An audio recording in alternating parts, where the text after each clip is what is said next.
So, when I was 19 years old, I was actually pulled over by three Pittsburgh police officers during what they call a routine traffic stop. I provided my driver's license, my registration, and my car insurance.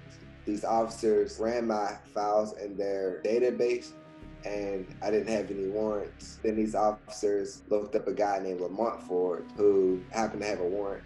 They told me that I was lying about my identity. And toward the end of the traffic stop, these officers tried to pull me out of the car. And I panicked. When I panicked, I actually drove off, and one of the officers jumped inside of my vehicle and he shot me 5 times, point blank range.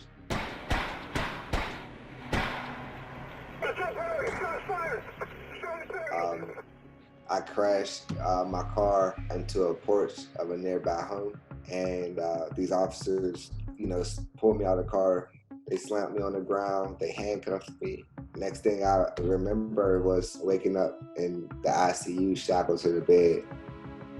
That's when I found out that I was going to be charged with several felony offenses, and I also found out that I would be paralyzed for the remainder of my life.